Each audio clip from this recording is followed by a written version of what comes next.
নমস্কার বন্ধুরা, সত্যি আজ পূর্ব নির্ধারিত সময় অনুযায়ী ঘোষিত হয়েছে আজকে আমাদের অনশন কর্মসূচি। সেই মোতাবেক 4 জন সংগ্রামী বন্ধু অনশনে বসেছেন, কিন্তু এক অদ্ভুত সিচুয়েশনের সম্মুখীন হলাম, যেটা আপনাদের কাছে জানাতে চাই, দেখাতে চাই। একবার ক্যামেরাটা দেখুন। আমাদের প্রিয় ভাস্করদা, যার নেতৃত্বে এতদিন আমরা লড়াই সংগ্রামটা চালিয়ে নিয়ে যাচ্ছি, সেই ভাস্করদার চোখে আজকে আমি জল দেখেছি। নিজে সেই জায়গায় দাঁড়িয়ে হয়তো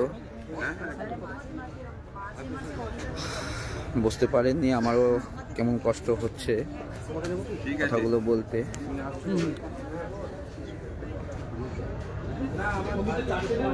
আজকে প্রথম এমন সিচুয়েশন হলো যে ভাস্করদার চোখে জল। নিজের মনে কাজ করছে, কিন্তু ব্যস্ততা থাকছে, তার মাঝেও কোথাও যেন একটা শঙ্কা,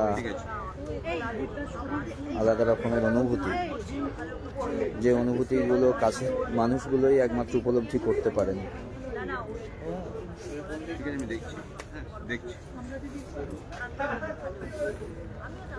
ব্যস্ত আছেন ভাস্করদা, সংগ্রামী সাথীদেরকে এগিয়ে নিয়ে চলেছেন আমাদের ভাস্করদা।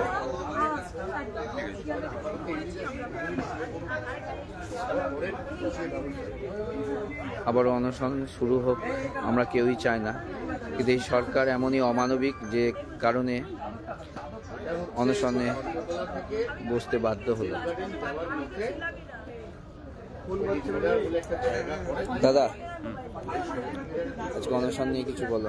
তোমার চোখে জল দেখলাম আজকে, অনেকদিন পরে, যেটা কখনো দেখিনি, এক্সপেক্টও করিনি।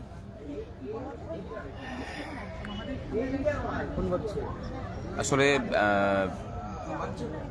আমি বরাবরই বিশ্বাস করে এসেছি যে যে কাজটা অন্যরা করবে সেটা আমি নিজে করে দেখিয়ে পরে তারপরে বাকিদের করব।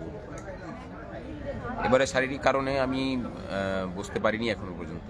আমি একবার কিছু টেস্ট বাকি আছে, শরীরের কিছু টেস্ট করাতে হবে। এর আগের বার অনশনে লিভারে এবং হার্টের কিছু সমস্যা হয়েছিল।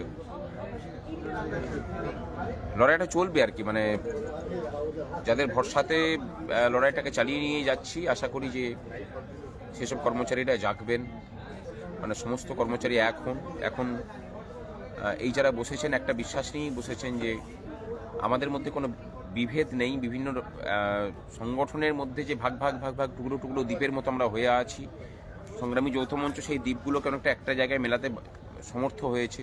আমরা চাই যে সেটা একটা মানে মহাদেশে তৈরি হোক, কর্মচারীদের মহা ঐক্যে তৈরি হোক। অধিকাংশ সংগঠন চায় না যে সমস্যার সমাধান হোক, তারা চায় যে সমস্যা জিয়ে থাকুক। সমস্যা জিয়ে থাকলেই মানুষকে এক্সপ্লয়েট করতে সুবিধা হয় কর্মচারীদের। যদি সমাধান চান তাহলে দ্রুত তার অ্যাকশনেও মানে এমন কার্যকর পদক্ষেপ নেওয়া প্রয়োজন যেটা দিয়ে সমস্যার সমাধান হতে পারে। আমরা বিগত 1 বছর ধরে সেসব কাজগুলোই করে এসেছি। দুর্ভাগ্যের বিষয় যে অন্যদের সহযোগিতা সেরকমভাবে পাইনি, ভবিষ্যতে পাবো বলে আশাও করি না। কিন্তু লড়াইটা নিজেদের দমিয়ে লড়তে হবে। কর্মচারীরা যারা চাইছেন যে হ্যাঁ সমস্যার সমাধান হোক, তারা যোগ দিন, এটুকুই বলার। খারাপ লাগছে সাথীদের জন্য, যারা নিজেদের জীবনকে বিপন্ন করে এই কাজ করলেন, তাদের জন্য খারাপ লাগছে। এবং মানে গর্বে বুকটা ভরে উঠছে যে হ্যাঁ নিজেদেরকে স্যাক্রিফাইস করে মানুষের অধিকার অর্জনের জন্য মানুষজন এখনো পর্যন্ত আছে।